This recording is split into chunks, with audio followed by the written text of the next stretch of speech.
Hello दोस्तों, स्वागत है आपका स्टडी विद आशीष चौधरी के इस प्लेटफॉर्म पे।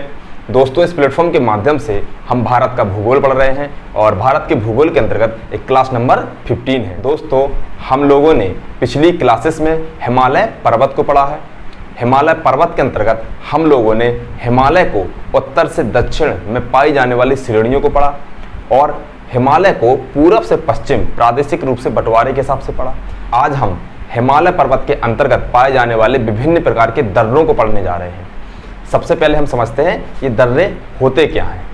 तो देखिए, दर्रों को समझने के लिए देखिए, जिसको हम कहते हैं पास। तो देखिए, सबसे पहले हम समझते हैं कि ये एक पहाड़ हो गया, यहाँ पर कुछ लोग रहते हैं, यहाँ पर कुछ लोग रहते हैं। तो यहाँ के व्यक्ति यहाँ अगर आना चाहते हैं या फिर यहाँ के व्यक्ति यहाँ जाना चाहते हैं, तो यहाँ के व्यक्तियों को यहाँ आने के लिए इस पहाड़ को चढ़कर आना पड़ेगा। इसी तरह यहाँ के व्यक्तियों को यहाँ जाने के लिए यहाँ से चढ़कर जाना पड़ेगा और पहाड़ पर चढ़ के जाना और सामान को ले जाना बहुत ही कठिन होता है। इस वजह से यहाँ के व्यक्तियों को यहाँ आने के लिए और यहाँ के व्यक्तियों को यहाँ आने के लिए एक सकरा सपाट रास्ता होता है, जिससे यहाँ के व्यक्ति यहाँ जा सकें और यहाँ के व्यक्ति यहाँ आ सकें। तो जब कोई पहाड़ या कोई पहाड़ियाँ के बीच में, पहाड़ व पहाड़ियों के बीच में एक सकरा सपाट रास्ता होता है, जिससे व्यक्ति गुजरते हैं, जिससे व्यक्ति जाते हैं।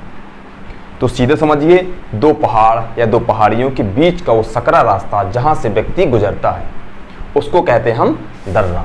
तो चलिए अब हम चलते हैं भारत के दर्रों पर, पासेस इन इंडिया। तो देखिए, सबसे पहले हम देखते हैं कि दर्रों की जरूरत कहाँ होती है, पर दर्रे होते कहाँ हैं। तो देखिए, सपाट मैदानों पर दर्रों की कोई ज़रूरत नहीं है। दर्रे वहीं होते हैं जहाँ पर बड़े बड़े ऊंचे पहाड़ होते हैं और जहाँ पर पहाड़ियाँ होती हैं। तो भारत की जो संरचना है वह उत्तर के जो प्रदेश हैं वहाँ पर हिमालय है। इस वजह से जहाँ पर पर्वत रहेंगे, पहाड़ियाँ रहेंगी, वहीं पर दर्रे होंगे। तो देखिए, अब हम देखते हैं भारत में पाए जाने वाले विभिन्न दर्रे।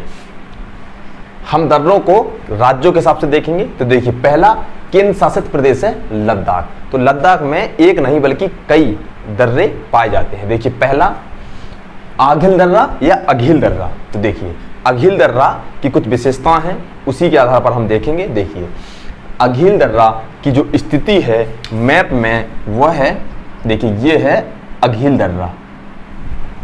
भारत का ये मैप है, जम्मू कश्मीर है, ये है अघिल दर्रा। अघिल दर्रा की जो स्थिति है वह है काराकोरम श्रेणी के उत्तर में है। काराकोरम श्रेणी के उत्तर में है। तो देखिए, 3 श्रेणियां थी ट्रांस हिमालय के अंतर्गत, काराकोरम, लद्दाख, जास्कर। इसमें से काराकोरम के उत्तर में पाया जाता है अघिल दर्रा। इसकी दूसरी विशेषता है, यह लद्दाख केंद्र शासित प्रदेश के सबसे उत्तर में स्थित दर्रों में से एक है। और हम देखते हैं यह वर्ष के मई से नवंबर के बीच में खुला रहता है। जैसे ही हम ऊपर जाते हैं तो ऊपर की स्थिति क्या है कि यहाँ पर बर्फ जमी रहती है। इस वजह से जैसे ही मई का महीना आता है, जून, जुलाई, अगस्त, सितंबर, अक्टूबर, इन महीनों में यह दर्रा खुला रहता है। और जैसे ही नवंबर, दिसंबर, जनवरी आता है तो मई तक यह बर्फ से ढका रहता है। यहाँ पर कोई भी साधन परिवहन नहीं चलता है। तो देखिए, इसकी कुछ महत्वपूर्ण विशेषताओं में अब हम देखते हैं। दूसरा, काराकोरम दर्रा, लद्दाख का सबसे प्रसिद्ध दर्रों में से एक काराकोरम दर्रा। काराकोरम दर्रा की पहली और महत्वपूर्ण विशेषता है कि देखिए, काराकोरम दर्रा का जो नाम है वह काराकोरम श्रेणी पर रखा गया है। दूसरा, काराकोरम दर्रा काराकोरम श्रेणी पर स्थित है। तीसरा, काराकोरम दर्रा सबसे ऊंचा दर्रा में से एक है। इसकी जो ऊंचाई है वो 5540 मीटर है। कहीं कहीं आप इसको पाएंगे कि 5600 मीटर है, लेकिन हम विकिपीडिया के हिसाब से देखेंगे तो काराकोरम दर्रे की जो ऊंचाई है वो 5540 मीटर है। नेक्स्ट पॉइंट देखते हैं, काराकोरम दर्रा सियाचिन ग्लेशियर के उत्तर में है। देखिए, सियाचिन ग्लेशियर हमने यहाँ पढ़ा था, तो सियाचिन ग्लेशियर के उत्तर में यह है काराकोरम दर्रा। तो सियाचिन ग्लेशियर के उत्तर में स्थित है काराकोरम दर्रा। देखिए नेक्स्ट पॉइंट देखते हैं। काराकोरम दर्रा भारत के लेह और चीन के यारकंद के लिए तो देखिए नेक्स्ट पॉइंट देखते हैं। काराकोरम दर्रा भारत के लेह और चीन के यारकंद के लिए रास्ता खुल जाता है। देखिए भारत का है लेह, इधर लेह से अगर हमें यारकंद जाना है तो इसी रास्ते से होकर गुजरना पड़ता है। तो भारत के लेह और चीन के यारकंद के जाने के लिए जो रास्ता है वो इसी दर्रे से होकर गुजरता है। अब हम देखते हैं तीसरा, खारदुंगला दर्रा। देखिए खारदुंगला दर्रा लद्दाख का तीसरा और महत्वपूर्ण दर्रा है। यह खारदुंगला दर्रा जो है वो लद्दाख श्रेणी पर स्थित है। देखिए सबसे पहले हम देखते हैं इसकी स्थिति कहाँ है। तो देखिए खारदुंगला दर्रा की जो स्थिति है वो ये है खारदुंगला दर्रा। ये काराकोरम श्रेणी, ये लद्दाख, ये जास्कर, ये काराकोरम लद्दाख, ये जास्कर। तो खारदुंगला जो दर्रा है वह लद्दाख श्रेणी पर स्थित है। दूसरा देखते हैं हम। देखिए यह नुब्रा व स्वेक घाटी के प्रवेश द्वार पर स्थित है। तो देखिए हमने बताया था पिछली क्लास में कि जो स्वेक नदी है वह काराकोरम और लद्दाख के बीच से बहती है और यहीं पर इसकी एक सहायक नदी है नुब्रा नदी। तो देखिए नुब्रा नदी और स्वेक नदी जैसे ही हम इस लद्दाख श्रेणी को पार करते हैं तो नुब्रा नदी और स्वेक नदी की जो घाटी है वो मिलती है। इसकी जो घाटी है वो बहुत ही बड़ी घाटी है, इसलिए हम कहते हैं कि जैसे ही हम खारदुंगला दर्रा को पार करते हैं तो नुब्रा और स्वेक नदी की बड़ी घाटी मिलती है। इसलिए हम कहते हैं कि यह नुब्रा और स्वेक घाटी के प्रवेश द्वार पर स्थित है। जैसे ही हम इस दर्रे से निकलते हैं इस घाटी का मिलना होता है, इसलिए हम कहते हैं कि नुब्रा और स्वेक घाटी के प्रवेश द्वार पर स्थित है। देखिए नेक्स्ट पॉइंट, खारदुंगला दर्रा लेह से सियाचिन जाते हैं। देखिए खारदुंगला दर्रा से ही लेह से सियाचिन जाते हैं। तो देखिए ये लेह है, यहाँ से सियाचिन जाने के लिए यही रास्ता है। तो लेह से सियाचिन हमारे भारत के जो सैनिक हैं वो सियाचिन जाते हैं तो इसी दर्रे से होकर गुजरते हैं। अगर क्वेश्चन आता है कि सियाचिन जाने वाले सैनिक किस दर्रे से होकर गुजरते हैं तो लद्दाख श्रेणी में स्थित खारदुंगला दर्रे से गुजरते हैं। देखिए चौथा और महत्वपूर्ण दर्रा खुजराव दर्रा। खुजराव दर्रा जो है वो अपने आप में बहुत ही महत्वपूर्ण दर्रा है। हम इसको छोड़ देते हैं, आज जानिए क्यों ये महत्वपूर्ण है। तो देखिए खुजराव दर्रा भारत का सबसे उत्तर में स्थित दर्रा है। देखिए खुजराव दर्रा की जो स्थिति है वो ये है। खुजराव दर्रा सबसे उत्तर में स्थित दर्रा है लद्दाख केंद्र शासित प्रदेश में। इसकी सबसे महत्वपूर्ण विशेषता ये है कि चाइना और पाकिस्तान का जो आपसी राजमार्ग बना है वो इसी दर्रे से होकर गुजरता है। कई जगह आपने पढ़ा होगा या कई जगह आपने सुना होगा कि चाइना से पाकिस्तान का जो राजमार्ग है वो काराकोरम दर्रे से गुजरता है, तो ये बिल्कुल गलत है। चाइना से पाकिस्तान जाने वाला जो राजमार्ग है वह खुजराव दर्रे से गुजरता है। देखिए खुजराव दर्रे से चीन पाकिस्तान के बीच में काराकोरम राजमार्ग गुजरता है। खुजराव दर्रा काराकोरम श्रेणी पर स्थित है, इसलिए इस राजमार्ग का नाम काराकोरम राजमार्ग रखा है। इसके बाद हम देखते हैं कि पाक में इस रोड को N35 कहते हैं, चीन में इसको G314 कहते हैं। हम लोग कंफ्यूज इसलिए होते हैं कि खुजराव में ना होकर काराकोरम दर्रे में होगा राजमार्ग, क्योंकि काराकोरम राजमार्ग काराकोरम दर्रे का जो नाम है वो एक ही है, लेकिन काराकोरम राजमार्ग खुजराव दर्रे से गुजरता है। देखिए खुजराव दर्रे से गुजरने वाला काराकोरम राजमार्ग की जो शुरुआत है वो 1986 से हो गई थी। 1986 से लगातार अभी भी वाहन चलते हैं वहाँ पर, बशर्ते यहाँ पर हिम जमी रहती है, इस वजह से ये कई महीनों बंद रहता है। देखिए नेक्स्ट बुर्जिल दर्रा। बुर्जिल दर्रा भारत का एक महत्वपूर्ण दर्रों में से एक है। इसकी क्या है विशेषता कि बुर्जिल दर्रा जास्कर श्रेणी पर स्थित है। देखो बुर्जिल दर्रे की जो स्थिति है वह ये है बुर्जिल दर्रा। बुर्जिल दर्रा जास्कर श्रेणी पर स्थित है। बुर्जिल दर्रा भारत और पाकिस्तान के विभाजन के बाद यह दर्रा पूर्णतः बंद हो गया। भारत पाक विभाजन के बाद इसे बंद कर दिया गया। तो बुर्जिल दर्रा भारत पाक के विभाजन के बाद इसको पूर्णतः बंद कर दिया गया। इसकी एक महत्वपूर्ण विशेषता यह है कि जब हम श्रीनगर से गिलगित जाते हैं, श्रीनगर से अगर गिलगित जाना है तो इसी दर्रे से होकर गुजरना पड़ता है। देखिए नेक्स्ट, जोजिला दर्रा। जोजिला दर्रा भी लद्दाख केंद्र शासित प्रदेश के अंतर्गत आता है। यह भारत का सबसे ज़्यादा चलने वाला दर्रों में से एक है जो कि लद्दाख में स्थित दर्रे हैं। देखिए क्यों है तो देखिए, जोजिला जास्कर श्रेणी पर स्थित है। जोजिला दर्रा जास्कर श्रेणी पर स्थित है। देखिए ये है जास्कर श्रेणी और ये है जोजिला दर्रा। देखिए जोजिला से ही श्रीनगर से लेह जाने वाला रास्ता है। देखिए हमारे भारत के जो सैनिक हैं वह लेह जाते हैं, लद्दाख जाते हैं, सियाचिन जाते हैं। कहाँ से जाते हैं? श्रीनगर से होके जाते हैं। तो श्रीनगर की जो स्थिति है वह यहाँ है। तो श्रीनगर से जब जाते हैं तो इसी रास्ते से होकर गुजरते हैं लेह। श्रीनगर से लेह जाने वाला जो रास्ता है वो इसी दर्रे से होकर गुजरता है। देखिए इसका एक महत्वपूर्ण विशेषता है कि इस सड़क का सामयिक महत्व को देखते हुए इसका नाम नेशनल हाईवे 1D रखा है। तो नेशनल हाईवे 1D कौन सा है? श्रीनगर से ले जाने वाले रास्ते को हम नेशनल हाईवे 1D कहते हैं। देखिए नेक्स्ट, अब हम आते हैं दूसरा केंद्र शासित प्रदेश जम्मू कश्मीर पर। तो जम्मू कश्मीर में स्थित कुछ महत्वपूर्ण दर्रे हैं, उसमें से देखते हैं। पहला है पीर पंजाल दर्रा। तो देखिए अभी हमने इन दर्रों के बारे में पढ़ा, अब हम देखते हैं इन दर्रों के बारे में। देखिए ये दूसरा केंद्र शासित प्रदेश है जम्मू कश्मीर केंद्र शासित प्रदेश। हमने बताया था ये जो श्रेणी है ये पीर पंजाल श्रेणी है। पीर पंजाल श्रेणी, पीर पंजाल श्रेणी के पश्चिम उत्तर में एक दर्रा है जिसको हम कहते हैं पीर पंजाल दर्रा। पीर पंजाल दर्रा पीर पंजाल श्रेणी पर स्थित है। भारत और पाकिस्तान के विभाजन के बाद इसको पूर्णतः बंद कर दिया गया। तो पीर पंजाल दर्रा पूर्णतः बंद है, विभाजन के बाद पूर्णतः बंद है।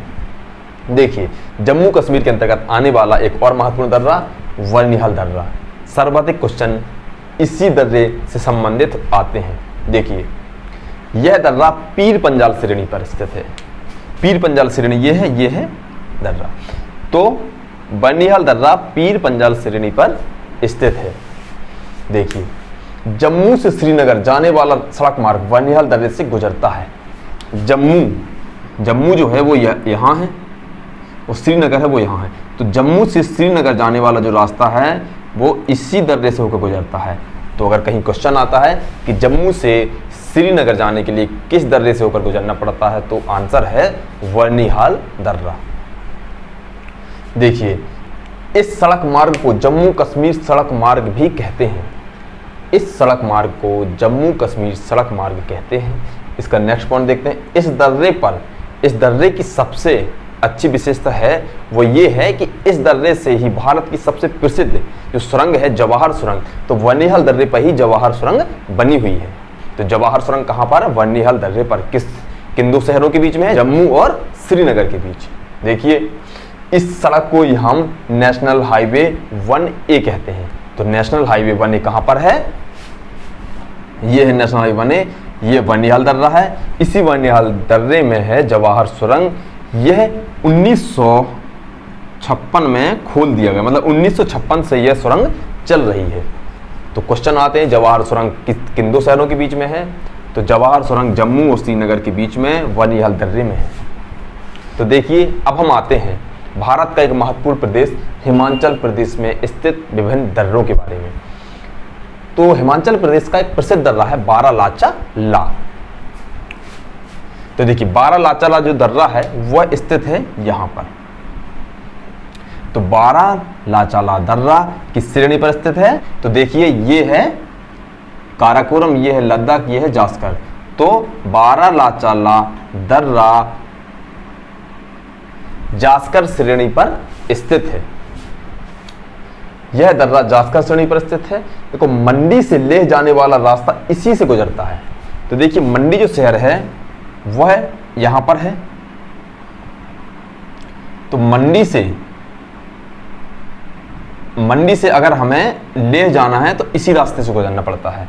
मंडी से लेह जाने वाला जो रास्ता है वो इसी से गुजरता है। और मंडी के अलावा मनाली, शिमला और भी कई शहर हैं। कहने का मतलब है हिमाचल प्रदेश, उत्तराखंड के पाए जाने वाले जो शहर हैं, इन शहरों से अगर हमें लेह जाना है तो इसी बारालाचा दर्रे से गुजरना पड़ता है। अब हम देखते हैं हिमाचल प्रदेश के अंतर्गत पाया जाने वाला एक और महत्वपूर्ण दर्रा, शिवकिला दर्रा। तो देखिए शिवकिला दर्रे की जो स्थिति है वो ये है, ये भारत है और ये तिब्बत है। तो भारत तिब्बत के बीच में स्थित दर्रा शिवकिला दर्रा। तो देखिए शिवकिला दर्रा जास्कर श्रेणी पर स्थित है। ये जास्कर श्रेणी आई है और यहाँ पर स्थित है। तो शिवकिला दर्रा जास्कर श्रेणी पर स्थित है। दूसरा पॉइंट देखते हैं, हिमाचल प्रदेश से तिब्बत शिवकिला दर्रे से जाते हैं। अगर हमें हिमाचल प्रदेश से तिब्बत जाना है तो इसी दर्रे से होकर गुजरना पड़ता है। तो शिवकिला दर्रा एक ऐसा दर्रा है जो कि हिमाचल प्रदेश और तिब्बत को जोड़ता है। इसकी एक और महत्वपूर्ण विशेषता है, शिवकिला के समीप से ही सतलुज नदी तिब्बत से भारत आती है। सतलुज नदी जब तिब्बत से भारत आती है तो शिवकिले दर्रे के समीप से ही भारत में आती है। तो सतलुज नदी किस दर्रे के समीप से भारत में आती है? तो शिवकिले दर्रे से। इसका एक और महत्वपूर्ण दर्रा है रोहतांग दर्रा। केवल आप इतना याद रखिए कि रोहतांग दर्रा हिमाचल प्रदेश में स्थित है। देखिए अब हम आते हैं उत्तराखंड। उत्तराखंड में एक नहीं बल्कि कई महत्वपूर्ण दर्रे पाए जाते हैं। यहाँ पर बहुत अधिक दर्रे हैं। इन दर्रों का एक ही काम है कि यहाँ से आने वाले, भारत के आने वाले विभिन्न तीर्थयात्री उत्तराखंड से जाते हैं और मानसरोवर और कैलाश पर्वत पर जो घूमने वाले लोग होते हैं वो यहीं से जाते हैं। कहने का मतलब है मानसरोवर या फिर कैलाश जाने वाले जो तीर्थयात्री होते हैं वो इन्हीं दर्रों से गुजरते हैं। तो उत्तराखंड में पाए जाने वाले विभिन्न जो दर्रे हैं, लिपुलेख दर्रा, माना दर्रा, नीति दर्रा, मूलिंग दर्रा, मांगसा, धोरा दर्रा, ये और भी कई महत्वपूर्ण दर्रे हैं। ये महत्वपूर्ण दर्रे हैं, उनमें से हम देखते हैं ये लिपुलेख दर्रा है, ये माना, नीति, मूलिंग, मांगसा, धोरा दर्रा। तो देखिए ये लिपुलेख दर्रा है, ये नीति दर्रा है, ये माना दर्रा है, और भी कई महत्वपूर्ण दर्रे हैं इसमें। तो देखिए अब हम आते हैं एक महत्वपूर्ण राज्य पर। राज्य का नाम है सिक्किम। तो सिक्किम में मुख्यतः दो बड़े दर्रे हैं। इन दर्रों की महत्वपूर्ण विशेषता ये है कि भारत और चीन के बीच होने वाला सड़क व्यापार इन्हीं दर्रों से होता है। तो सीधे समझिए भारत और चीन के बीच होने वाला सड़क व्यापार सर्वाधिक बल्कि 60 से 70% व्यापार नाथुला दर्रे से होता है।